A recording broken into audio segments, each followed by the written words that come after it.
Hello everybody, this is the Rabid Hedgehog, and this is going to be the ride and review of the 2010 VFR 1200 Honda. And as you can tell, it's kind of a sports standard.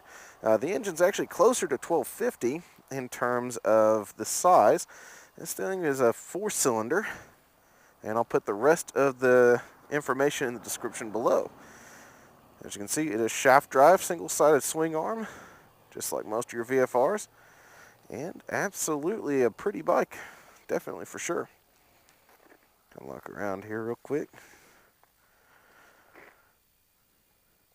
Twin brakes on the front, single on the rear, single shock mono. And let's see, inverted fork on the front here.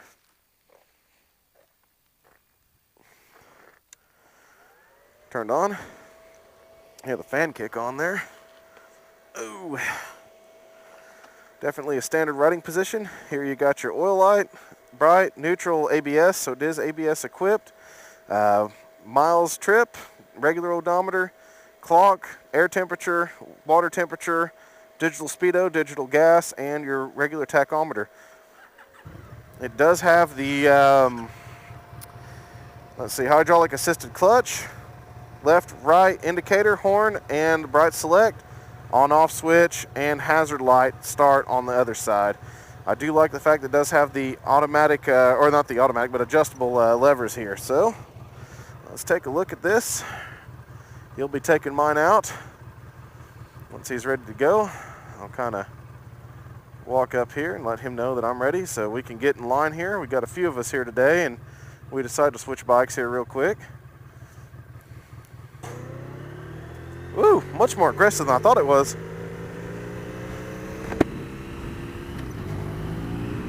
Oh, wow.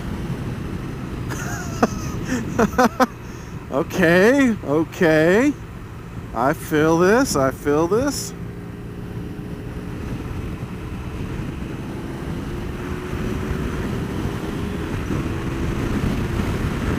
Wow, this is extremely smooth. Not like a Goldwing smooth, more like kind of maybe a Gixxus 1000 smooth, but definitely pretty smooth. Acceleration. Transmission is extremely smooth shifting. Does have a gear indicator down there too, I just saw.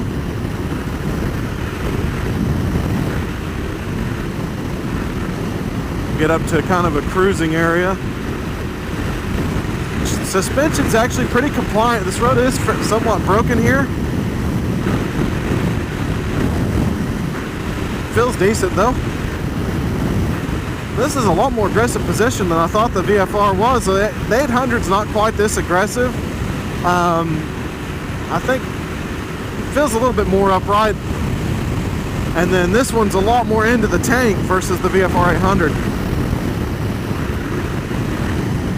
This one definitely is very smooth.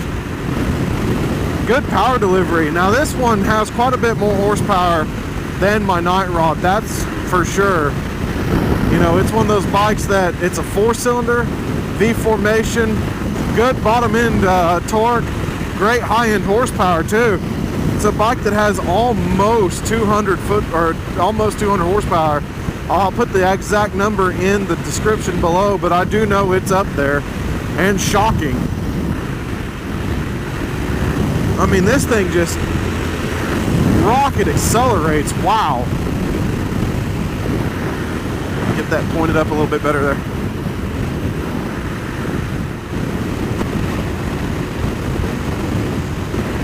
Yeah, this is interesting to say the least. Definitely the chassis feels like it wants to play. I've got one more gear to go. This is a 6-speed, but I'm not going to need it. I really don't need 5th right now. This thing is just, well, ready.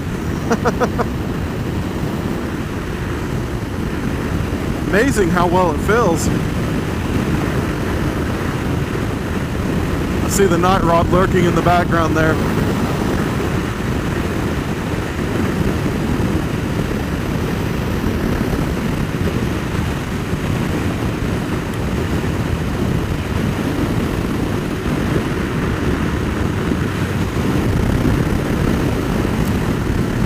this is impressive. I could just tell that this thing wants to play a lot more, and I'm going to get a chance to do that here in a moment up on the twisting road here. Now I have to say, the way that the air deflection coming into me, it is channeling a lot of air onto my helmet. And I mean, I have a lot more wind noise because of that channeling right into my face basically than I do even on my night rod, which has no protection whatsoever. Now when it comes down to like the chest area and every place like that, the wind's not really much of a bother there at all. It's just dumping a lot of air straight onto the face mask basically of my helmet and creating a lot of wind noise inside. Kind of that vacuum effect in a way because of this dead air here. Because there's nothing here and then all of a sudden you get a rush right through here. But it's definitely quite nice. And like I said, the pegs are quite a bit higher. I mean, you can look back, you can see my feet way back there. It's kind of small on the pedal box for my size of feet. And I've said this many times before, I have a much larger foot than the average person around, but like basically huge feet, and pedal boxes do play into, you know, my decision to ride a bike or own one, because I need to be able to use it and make it function. And I have barely enough room to do that, but you know, I can stick my feet out to the sides and you know, get a decent brake away from that. I still feel the you know, the shift lever and the pedal for the brake touching the toe area of my boot the way I have it set right now, trying to get it back off of it. But there's a, this is very not, oh wow, this chassis. Oh wow, this chassis. Oh, I could play with this. This is different. This is nice. This is one of those bikes that I wish Honda would have continued to make.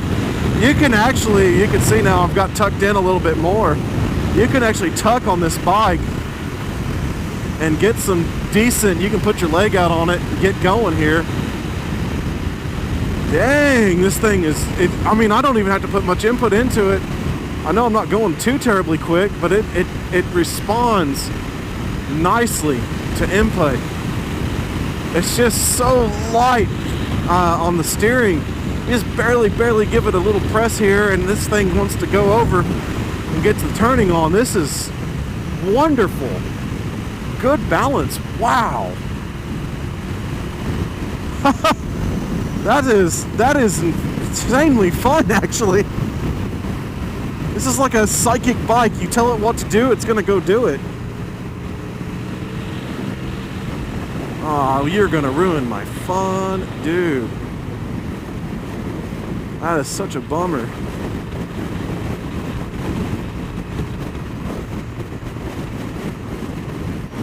Engine braking is decent on the compression side.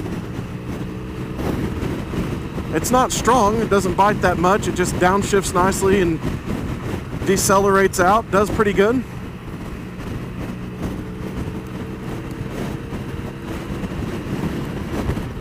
I desperately need a passing lane. But I mean, this thing does really well. The gears are just wonderful. The bike responds perfectly. No complaint about this thing at all. Let's do some passing here.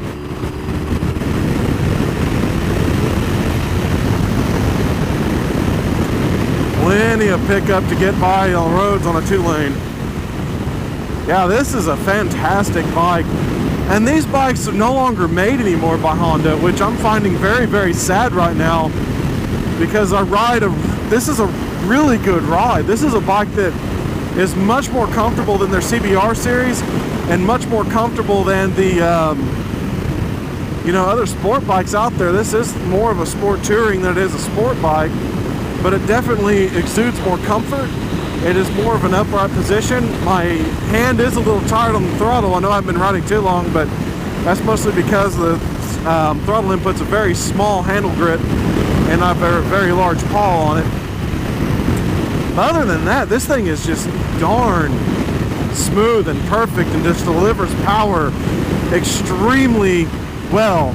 It kicks in very, very hard in the lower end, and you can just get it to go all the way to the up. It'll go both ways on you. So it's just a perfect blend of linear power. awesome bike. I'm riding too many bikes that I want these days. That's the problem I'm having. This definitely is entering the list of, if I can find one of these for a good price, I'd definitely like to pick it up. Now these bikes right now used are going around 6,000 to 8,000, somewhere in there, depending on the model year. Like I said, this is a 2010 variant, and very well put together. I don't know how many miles it's got. He's got a couple selections down there, but I'm not going to mess with them since this is a friend's bike. That's probably your odometer resets and everything like that, but I'm not going to fiddle. That way he can get back on and be in the same position he was in before. But I mean, I love this thing. This thing has got a really good layout. Everything's very readable. Bike is really comfortable. Suspension's pretty compliant. Everything's pretty good on it. I mean, it does everything very, very well. Definitely, if you can find one of these VFRs, do not overlook it. If you can get it for a good price, it's definitely going to be a worthwhile bike to ride and buy.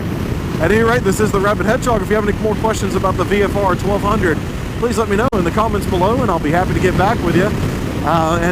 You know, thank you for the support, and take care of the channel and everything like that. Keep the shiny side up. Have a good one.